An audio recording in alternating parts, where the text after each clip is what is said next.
Parts are coming in for Rachel, but it's been a while since I started her, so I'm gonna go ahead, pull the car out, start it, and go from there. I'm gonna go ahead and explain what's going on here. First things first, if you're stock, you want to take off your airbox and you want to make your way to the transmission bracket. Yep. I have a coolant leak.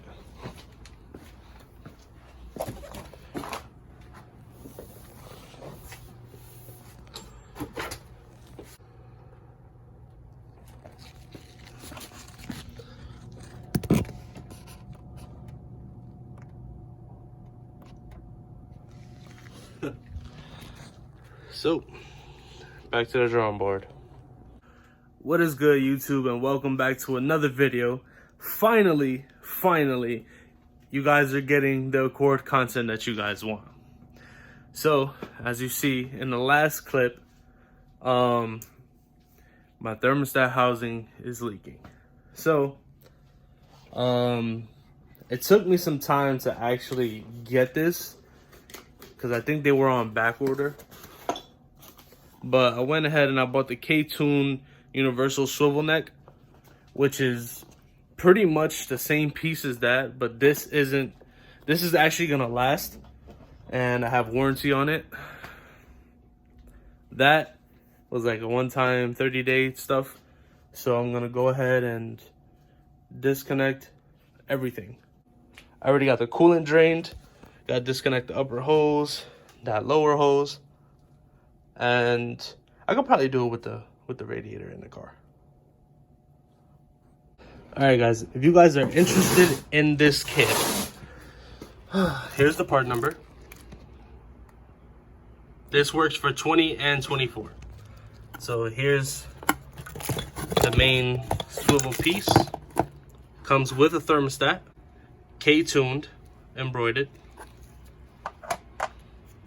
Comes with a regular like slip-on fitting for your regular hoses.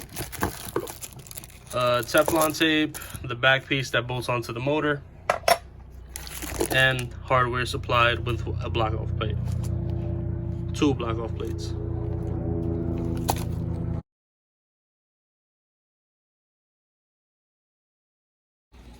Alright, so before you guys even give me shit, right? I got it out. I tried everything to save this piece, and it was not worth it. I'm not keeping anything off of this. This is going straight to the garbage, except for that downstar bolt.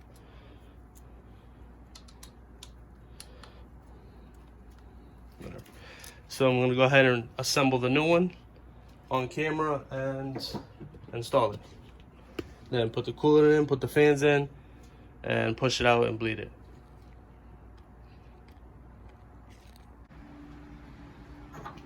Alright, so when you guys assemble everything, it should look like this. The only thing I didn't Teflon was the inlet and the fan switch, because they both have O-rings. This is how I'm going to set it on mine. So this is K24. That's what it looks like in.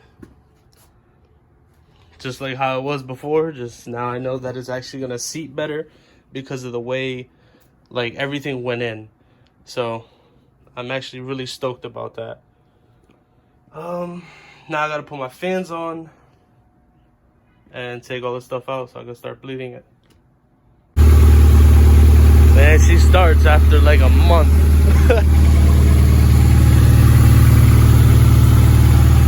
Finally. I gotta add more coolant, and I gotta go get that from the shed. So see you guys in the next clip.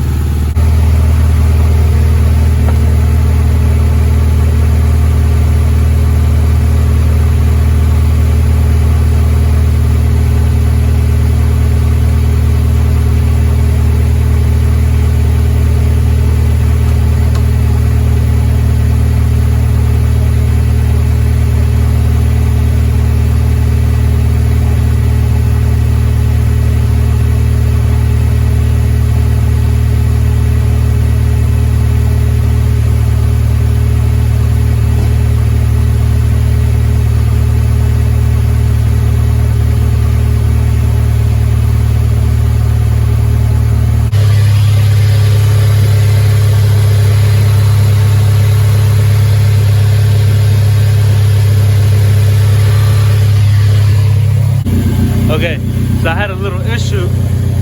As you guys can see, I was leaking coolant from from basically the clamp. It wasn't sealing right onto the inlet, so it was streaming down the back, and it was dripping on the floor. You guys had no idea how close I was about to get ready to sell this car. It's just, the frustration with this car is that I put so much money into it, all brand new stuff, and I just want it to work, you know what I mean? Like, I want to enjoy it, but it's just speed bump after speed bump after speed bump. It just, like, it gets tiring after a while, you know what I mean? I'm sure you guys can understand.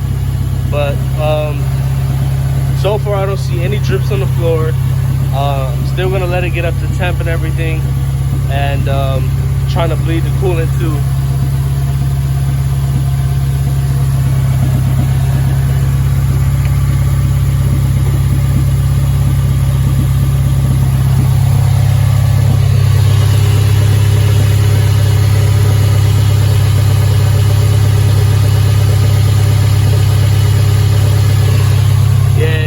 Steaming is because I spilled some fluid all along the radiator. So yeah, right now I'm just gonna let it go through its heat cycles. It hasn't been on in legit like a whole month, bro. Like, I had this problem back when, actually, you guys don't even know this, but I put hybrid Deaton springs that I was supposed to make a video for the SI, and I pulled the car out to start it, to let it like warm up.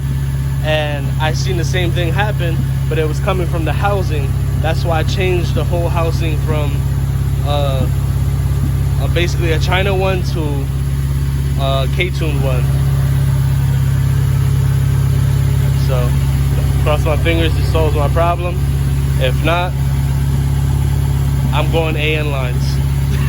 That's it. I'm going AN lines and fuck this setup, pretty much.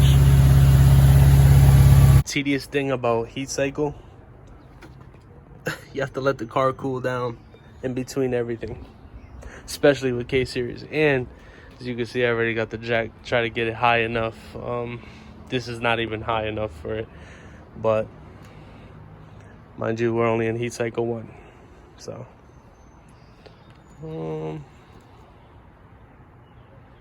man, I can't wait until this is fixed so I can move on to the rest of the car, because honestly, this is holding back so much potential and so much. I'm trying to get my car tuned ASAP and on the road so I can enjoy it, you know what I mean? Like, I work this hard, I want to drive the car, I want to feel it. That's why I got so upset in the last clip.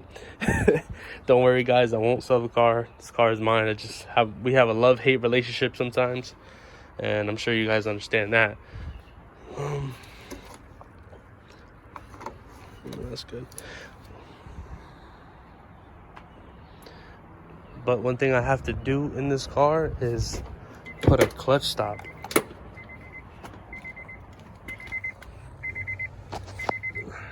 Still turnkey, right?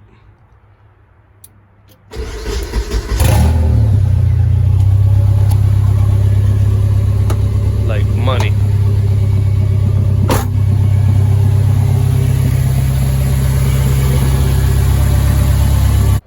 Heat cycle number 2 is done. Pretty much when you're doing heat cycles, right? I have the Honda app. So what I do is I just turn on the car and I let it get hot. I know my fans kick on at 187, right? So my fans kick on at 187. From there, I let it get to about 190. Then I jack the car up and then I let it sit at 190. If it gets any higher, I don't go past like 195. I turn the car off, I let it cool down, I get it to like 166. That's the first heat cycle for me. The second one, oh, you want to have the fans on too at the same time, like, well, the heat on. So I go and I turn off the heat, and then I turn off the car. Right now I'm letting it cool down. At this point, excuse me, I started the car back up. I let it get up to temp. I noticed the air bubbles are starting to leave every time when I turn the car on and it gets to temp. The fans basically are working and they're pushing the heat low, the temperature down. So right now it went to 183 and then it shot back up to 187. I jacked the car up again, put the heat on, and it went back down to 183. Put the car down, it stayed at 183, and I turned the car off. It's kind of confusing, but that's just my method. And when I turned the car off, it burped. So I probably have this last heat cycle and I'm done. I'm not gonna bore you guys and keep recording this part. But while that was doing all that, remember how I told you guys I said I'll find a bolt? Well, I ended up just using this same bolt, and I just tightened it down as much as I can, and now the bar is secured. So that's even better. Now I gotta clean all that garbage up. I'm gonna throw all that stuff away and keep the bolts. So hopefully, you know, the car is not gonna be overheating anymore. But she does clean up pretty nice.